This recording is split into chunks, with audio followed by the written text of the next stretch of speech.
This is Adam Dunlap with MrParkour.com, and we're here with the extremely talented and world-renowned tracer Даниэль Иллабака. Daniel's traveled the world performing parkour, starring in commercials, providing consultation, and he is most recently the subject of the Beyond Human project by Lee Jones. He is here today with us to talk a little more about the project and a little more about himself and what he does. So right there, Daniel, how are you doing? I'm good, man. I'm good, thank you. Awesome. Would you mind, could you start us off with a little about yourself, maybe your name, your age, and what you do? My name's Даниэль Иллабака. I'm 21 years old. I practice parkour. I've been doing it all my life, really. This is just my life, so, yeah. Cool. Sounds good. Cool. Well, first thing, we want to jump right into this project, this Beyond Human project by Lee Jones. Yeah. And we want to know a little more about it. So how did Lee Jones contact you about it? Well, Lee Jones is a well-known artist across the world, but he's based in Liverpool. And because I'm from Liverpool myself, he's just... I'm really not sure how he managed to find out about me, but he's just been watching my videos over the years, really. And to him, you know, that's really inspiring and stuff. He's drawn a lot of pictures of me in the past and what have you. And I don't know, it's just, I mean, he just saw me through that, really. I mean, beyond the Beyond Human project, the whole thing, a lot of the people that he's painted were chosen for him by, you know, his manager or, you know, and some other people. But from what I was told by Lee Jones, you know, he chose me. Do you know what I mean? So that's a fantastic thing, really. But yeah. And did you get to meet him or what? I've met up with Lee Jones quite a few times. I mean, he's a really nice fella. We've had a good few conversations. He's really down to earth. Yeah, I mean, it's kind of like, you know, I practice parkour and so does he, but he just does it with his pencil. So, you know, we've had a good few conversations in the past. And what made you, I guess, then want to be a part of the project? I mean, I suppose it's not something that you'd be like, well, no, I don't want you to pay me. But like, was there something that drew you to the project? Something that made you say like, oh, like, well, no, I really want to be a part of this or something? Well, not necessarily. I mean, I got the email from my mother. I got an email saying, you know, this guy wants to pay me. I had no clue who Lee Jones was at the time. And then, you know, just researching into a lot of his work and stuff, you know, it's really, really interesting to see, you know, just to know that someone wants to pay me, do you know what I mean? Yeah. It's something I was really looking forward to having a look at, really. And, you know, art lasts for such a long time as well, so I was just really intrigued. And, you know, I was looking forward to seeing what it looked like in the finished piece. Yeah, and how does it feel? Because there's some really famous athletes, some other ones also in this project, like Bolt and some other ones as well. How does it feel to be a part of that? Does it feel just tell me, how does that feel to be like included in a project that has Lee Jones and has some of those other athletes that he included? Yeah, well, I mean, you know, it does feel amazing to know that I'm a part of, you know, this exhibition with all of the other athletes. I mean, to me in my life, I see everyone has so much potential. Do you know what I mean? And there's only a few that choose to realise that potential. Mm-hmm. Like, so, you know, I'm privileged to be around those people, but I kind of see that same.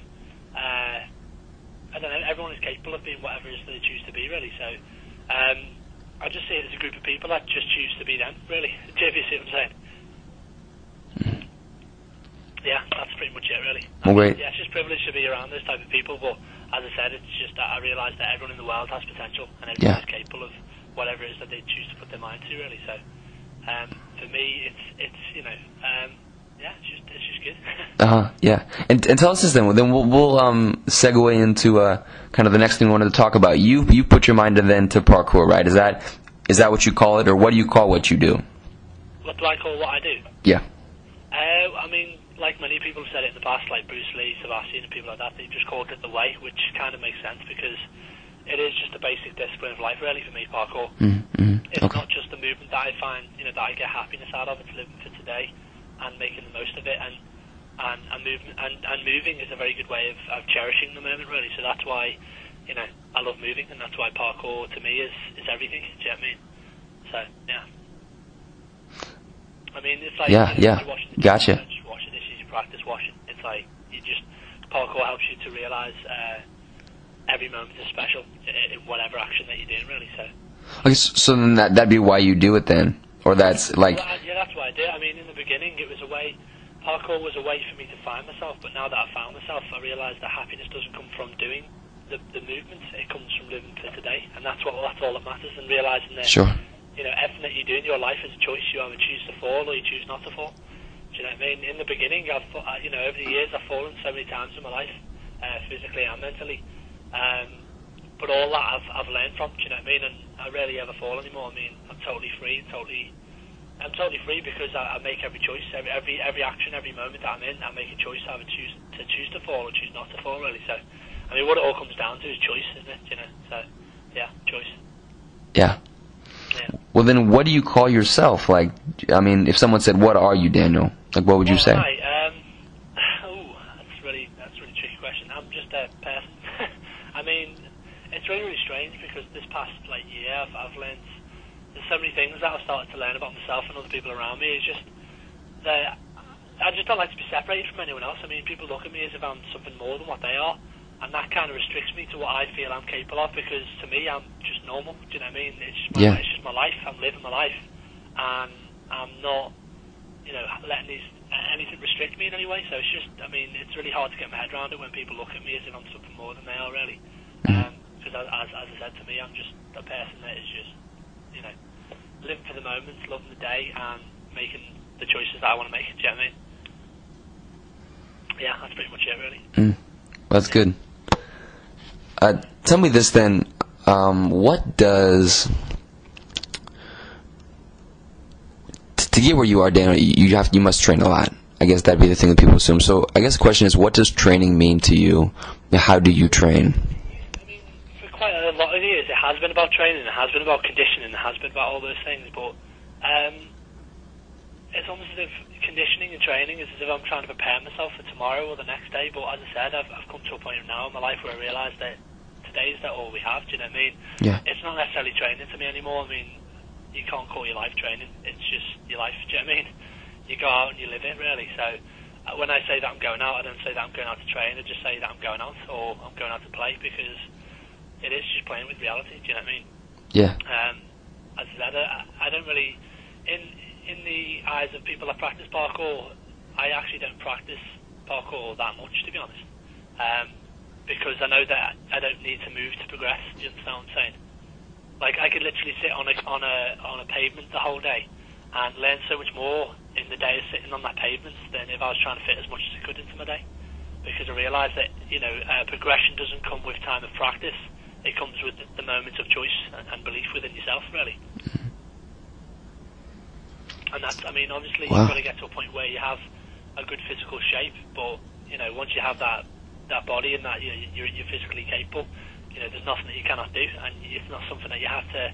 For myself, I don't personally train every single day. Well, I do, but just not in movements. I mean, as I said, when I was talking about washing the dishes, it's like, it's being aware of every action and everything that you're doing, and just, just being aware, really. So, I mean, like, my life is my training. I could be sitting down and just watching people, or I could just, be drawing, or I could be doing so many different things, but to me, everything is parkour. Do you know what I mean? It is my training. So, and when I choose to do parkour and go out and jump around, it's like, I don't think to myself, but I haven't trained all this week. Do you know what I mean? I'm not capable of doing this. You know what I mean? It's a choice.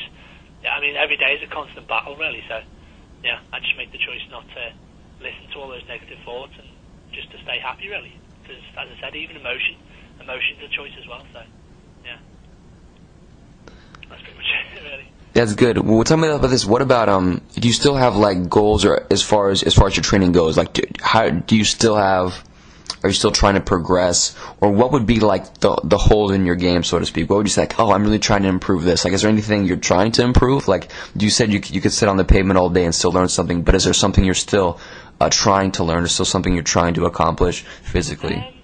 Yeah, I mean, obviously we're learning every single day. I mean, I wouldn't really say there is a specific thing that I'm trying to learn.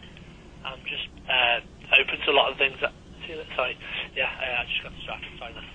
I'm just open to a lot of things, and I'm not really striving. I mean, there's no goals that I've set for myself, really. I just, there used to be a lot of things that I was wanting to do in my life, but I mean, none of those things are going to make me happy. None of that.